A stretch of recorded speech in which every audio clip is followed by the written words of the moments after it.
Hola a todos. En el video de hoy les voy a presentar los resultados de un trabajo de investigación que realicé recientemente, relacionado con los efectos del gas CO2 en los registros eléctricos. El mismo fue presentado en la APGCE, o por sus siglas, Asia Petroleum Geoscience Conference and Exhibition en Kuala Lumpur, Malasia. También tengo esta presentación en inglés si gustan compartirlo. Espero que les sea de su interés. Veamos. Los análisis de los registros en zonas que poseen fluidos, no necesariamente hidrocarburos, sino ahora tenemos contaminantes, puede no ser tan sencillo. Es por eso que le dediqué algo de tiempo a evaluar cuál es la respuesta de los registros frente a este tipo de situaciones. El trabajo que les voy a presentar se titula Efectos del gas CO2 en los registros eléctricos y su impacto en los cálculos de porosidad. Este trabajo fue presentado en la APGCE con el aval de Basifran Lab Asia y Petronas Malasia. Como prefacio les diré que varios campos de carbonato se ven afectados por contaminantes como el CO2 y el H2S. Una detección temprana puede ayudar al operador a adecuar las completaciones del pozo y las instalaciones de superficie para hacer frente a la producción de fluidos en tales condiciones. El propósito del análisis es comprender e interpretar el efecto del gas CO2 en los registros de pozo, bien sean Worldline o LWD, para identificar esos intervalos potenciales que contienen CO2. Mejorar las correcciones de los registros de densidad de neutrón por hidrocarburos y ahora por contaminantes. Proponer parámetros relacionados con el tipo de fluido para crear un modelo 3D usando la inversión sísmica. Veamos el contenido. Desafíos de la industria, flujo de trabajo típico para el cálculo de la porosidad, análisis de respuesta de los registros, el gas hidrocarburo versus el CO2, un poco de física de rocas y las conclusiones. ¿Cuáles son los desafíos de la industria? Pozos con alto contenido de CO2 y otros contaminantes. De ahí la pregunta: ¿de dónde viene el CO2? ¿Cuál es su concentración? ¿Es posible la detección temprana del CO2 antes de completar el pozo? ¿Cómo afecta mis cálculos? ¿De qué cálculo estamos hablando? En esencia, el cálculo de la porosidad. Para ello se utilizan varios registros: la densidad, el neutrón, el sónico, la resonancia magnética, entre otros. Recuerden que la porosidad de las formaciones no se mide, se calcula. A su derecha vemos una serie de ecuaciones comúnmente utilizadas para el cálculo de la porosidad: sónico, densidad, resonancia magnética, los índices de hidrógeno, etc. Y en todas ellas observamos parámetros comunes relacionados con la matriz y con el fluido en cuestión, el cual es no necesariamente el mismo para todas, depende del área de investigación, del tipo de registro que se esté utilizando. Existen hoy en día tablas teóricas que nos permiten saber cuáles son los valores de la matriz. Acá ya les voy adelantando un poco acerca del CO2. Por ejemplo, no se conoce a ciencia cierta cuál puede ser el tiempo de tránsito para el CO2. La ecuación más común que se utiliza hoy en día para derivar la porosidad es la densidad. Pero veamos los otros, el neutrón. Para el cálculo del neutrón necesitamos un parámetro que se llama el índice de hidrógenos. En esencia se calcula en base al tipo de fluido que se estima que se encuentra en la formación en estudio. Nuevamente encontramos el CO2, cero. Obviamente, no tenemos hidrógenos. Lo mismo sucede con la resonancia magnética. La resonancia magnética, los hidrógenos, los dipolos, se alinean con el imán que proviene de la herramienta, etc. Otra vez observamos que el CO2 no tiene un efecto en la respuesta de la resonancia magnética. No hay hidrógenos. Este sería el modelo que se utiliza, excepto que ahora en el volumen rojo vamos a incluir el CO2. Bien, los análisis de la respuesta de registros permiten la identificación de estos volúmenes basados en un modelo. El modelo básico que vemos a la derecha sería compuesto en esencia al comienzo de 3 volúmenes, sería el volumen de acidosidad, la matriz más la porosidad. Dentro de la porosidad vemos los diferentes tipos de fluidos, entre otros el gas. Dentro del gas ahora vamos a estimar el volumen de gas hidrocarburo y el CO2. Esto se ve reflejado en las diferentes ecuaciones. Esta sería la ecuación de respuesta de la densidad, el sónico, el neutrón, la resonancia magnética, etc. Entonces, vamos ahora a ver cuáles son esas respuestas típicas que deberíamos entender antes de proseguir con los análisis. ¿Cuáles son los efectos del CO2? Comenzando con la densidad. Su valor disminuye en frente a las lecturas del gas en comparación con el agua, ya que tiene un poco menos hidrógenos. El efecto es algo menor si se trata del CO2. Esto ya nos dice que el CO2 ya tiene valores de densidad distintos para hidrocarburos que para el gas. En el caso del neutrón, el índice de hidrógenos disminuye por el efecto de gas, pero ¿y el CO2? No tiene hidrógenos.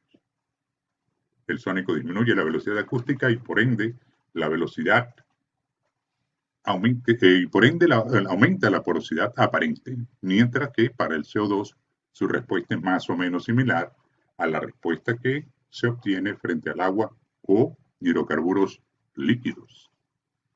La resistividad son valores altos, ninguno de ellos es conductor. Lo mismo sucede con la resonancia magnética, ya que no posee hidrógenos. Uno de los gráficos esenciales que se utilizan para hacer este tipo de análisis es el gráfico de densidad de neutrones. Les he preparado este gráfico, un esquema teórico de cómo se ve la respuesta de las herramientas frente a distintos escenarios, utilizando el densidad y el neutrón. Vamos con la parte de arriba, analizando los carbonatos. Esto de acá sería la parte donde tenemos agua en la formación, en este caso de carbonatos duros, si se encuentran hacia la parte de abajo, la porosidad varía. Si tiene varios intervalos donde la porosidad oscila entre 15 y 35 por ahí. Pero ¿qué sucede cuando aparece el gas hidrocarburo? La densidad disminuye, el neutrón disminuye, formándose una nube de puntos hacia la parte izquierda superior. ¿Qué sucede con el CO2? El CO2 en este caso, igualmente la densidad disminuye, pero en el caso del neutrón no necesariamente varía. Fíjense que pese a que la densidad disminuye, no necesariamente el neutrón disminuye en la misma dirección que ocurre con los hidrógenos, ya que no tiene respuesta frente al CO2. Por acá abajo se encuentran las arcillas. En el caso del plástico no es tan obvio. La deflexión es más o menos similar para los gas hidrocarburos, más sin embargo, el CO2 se presenta otra vez una variación algo elongada. Vamos a ver a qué se refiere con esta elongación y el por qué este tipo de respuesta se presenta. Para ello debemos analizar un poco cuáles son las propiedades físicas del CO2. El dióxido de carbono, CO2, es una molécula compuesta de 2 átomos de hidrógeno y una de carbono. Dependiendo de la temperatura se puede encontrar en estado líquido o en estado gaseoso. Típicamente a condiciones de fondo estaríamos hablando de temperaturas mayores a 31 grados y con presiones mayores a 1073 psi o libras por pulgada cuadrada. Eso quiere decir que normalmente el CO2 en la formación se encuentra en lo que se llama el estado supercrítico. Es un estado entre gaseoso y líquido. Como fluido supercrítico, desarrolla miscibilidad con el petróleo. Este es un comentario interesante. Vamos a ver ejemplos prácticos. Revisemos ahora cuál será el análisis cualitativo de los registros provenientes de este tipo de carbonatos. A mi izquierda tengo los comentarios relacionados con la resistividad, densidad de neutrón, sónico y las porosidades. Resistividad, como bien lo mencionamos antes, son no conductores, por lo tanto, la resistividad se mantiene bastante alta, tal vez un pequeño incremento por aquí a esta profundidad. Se nota una diámetro de invasión relativamente constante. Fíjense que el micro se encuentra prácticamente constante. Miremos ahora en la siguiente pista la respuesta de densidad de neutrón. En la parte alta vemos una separación típica del gas, diría yo. En el medio esta separación comienza a disminuirse un poco. Ojo, tengan presente que aquí la producción no obtuvo ningún tipo de fluidos líquidos. Más hacia abajo vemos el solapamiento de densidad de neutrón con una pequeña caída acá en la resistividad que pudiera estar asociado a el contacto agua-gas. En las pistas número 4 y 5 hice las comparaciones de la densidad y del sónico y de la densidad del neutrón y el sónico. Observamos la separación y más o menos a esta profundidad vuelven otra vez a encontrarse los dos. Evidentemente jugué un poco acá con la escala del sónico para conseguir este solapamiento de las curvas, lo cual me indica que aquí ya hay una diferencia en el tipo de fluido, no es tanto litológico el cambio. Gas arriba pudiera ser esto CO2 y pudiera ser agua un poco más abajo. Esto es cualitativamente hablando. ¿Y qué pasa ahora cuantitativamente abajo?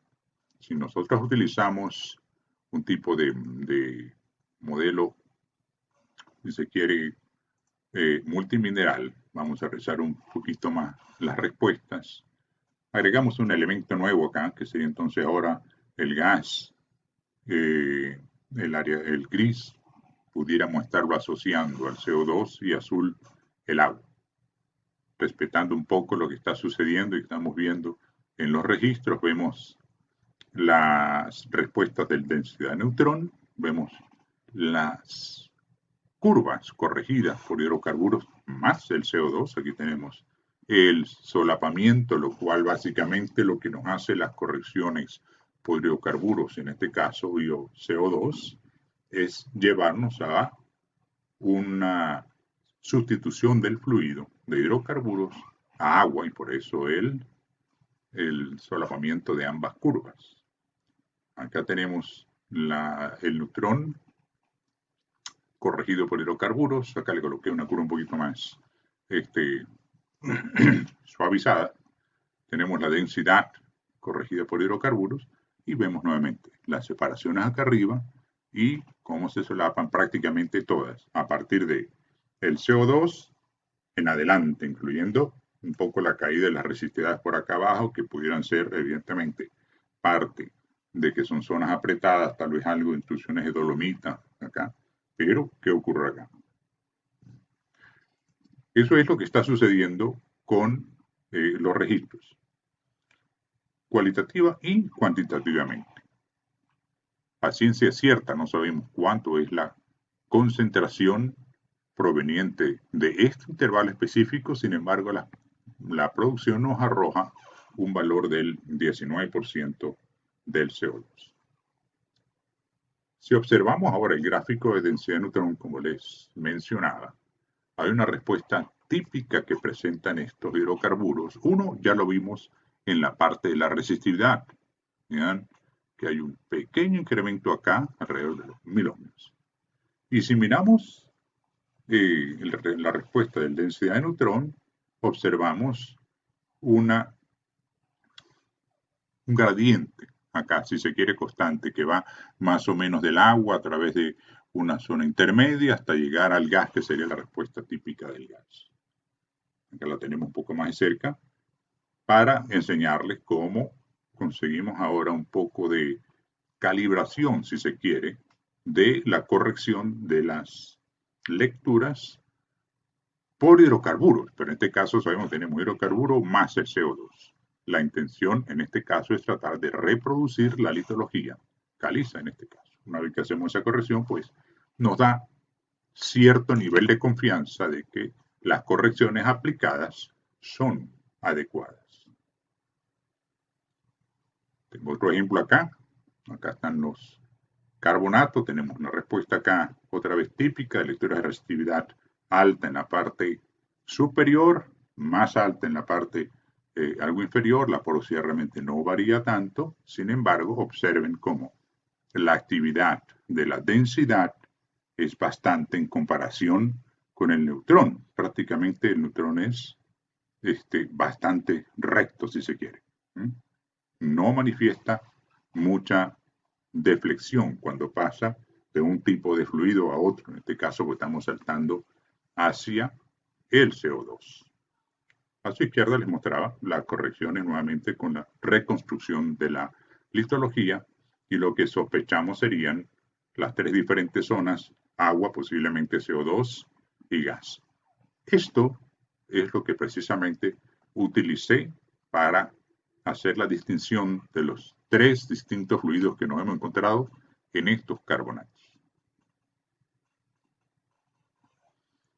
Veamos otro ejemplo más, donde le estoy colocando ya con el sombreado la respuesta típica y la separación de las diferentes zonas que considero simplemente tienen distintos tipos de fluido. Aquí incluye un histograma nuevamente de la resistividad, donde se observa un ligero incremento en la zona gris en comparación con la zona de gas. La porosidad disminuye, especialmente en esta zona acá abajo, donde son porosidades bastante bajas, lo cual conlleva evidentemente a que, pese a que es agua, la resistividad todavía se mantiene alta. Ahora veamos el caso de un pozo que no tiene tal respuesta del CO2. Este sería el CO2 y estas son mis análisis en cuanto a la resistividad, en cuanto a la densidad del neutrón. Pero volvamos a retomar el caso normal de un pozo que tiene gas, realmente no tiene CO2. Este sería el desplazamiento de la nube de puntos, como les mencionaba en el gráfico teórico, donde la nube de puntos se desplaza hacia la parte superior izquierda debido a la disminución del neutrón y a la disminución de la densidad. Pero no solamente eso, sino observen cómo las curvas de densidad neutrón en el agua, aquí notamos cómo la resistividad cae. Aquí estaríamos hablando de la zona de agua, las curvas se superponen y se observa lo que típicamente se llama el efecto mariposa, el efecto crossover con la presencia de hidrocarburos. Este efecto no se nota realmente en pozos que tienen CO2. Este es otro dato importante. Esto lo hice en un pozo, en este caso para enseñarlo, pero utilicé varios pozos.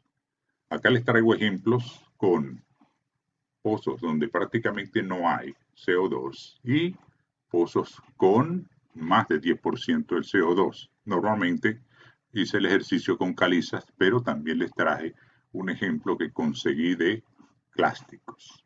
Y observamos, vemos como el desplazamiento hacia la parte superior izquierda en términos de gas prácticamente sin CO2, mientras que los pozos con CO2 se manifiesta es a través de este gradiente que sube paulatinamente, manifestándose en el descenso de la densidad, más no tan obvio en el caso del neutrón.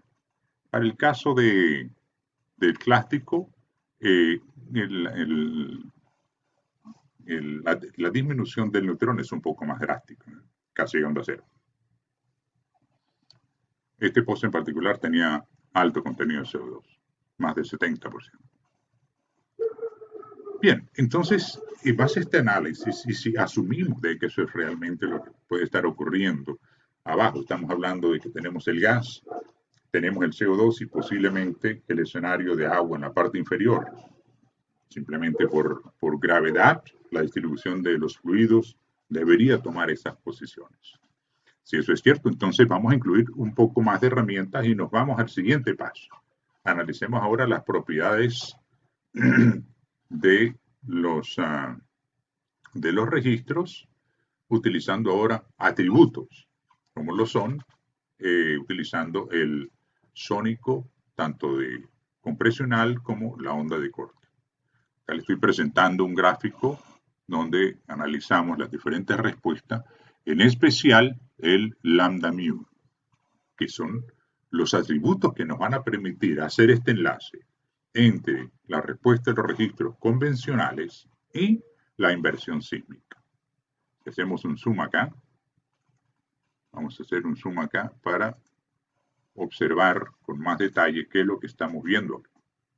Si tenemos la respuesta de gas con CO2, vemos más o menos la separación de los diferentes fluidos analizándose como rojo el gas típico y tenemos el CO2 más bien mezclándose un poco con el agua. Recuerden que el sónico realmente no tiene una definición muy clara de cuánto es la respuesta del CO2 frente al sónico. En el caso del lambda mu, tenemos abajo en la parte del gas y tenemos en la parte alta tanto el CO2 como el agua. Pero ¿qué sucede con los casos en que no tenemos CO2? Tenemos otra vez el gas, tenemos el agua. Gas y agua. Hay un vacío acá. Este vacío nos va a permitir caracterizar, ¿verdad?, y conseguir unos parámetros que pueden ser utilizados como atributos sísmicos característicos para diferenciar entre esos niveles potenciales con gas hidrocarburo de los intervalos potenciales con el gas CO2. Conclusiones. La interpretación de registros de pozo con gas y CO2 representa un apoyo fundamental para comprender la distribución de los fluidos en el yacimiento. El monitoreo en tiempo real permite identificar posibles zonas y espesores con alto contenido del CO2, optimizando la completación. El cálculo de la porosidad y litología se mejora tras el análisis exitoso de los fluidos. El reto de una interpretación exitosa reside en varias condiciones que deben cumplirse para poder detectar el CO2 en los pozos.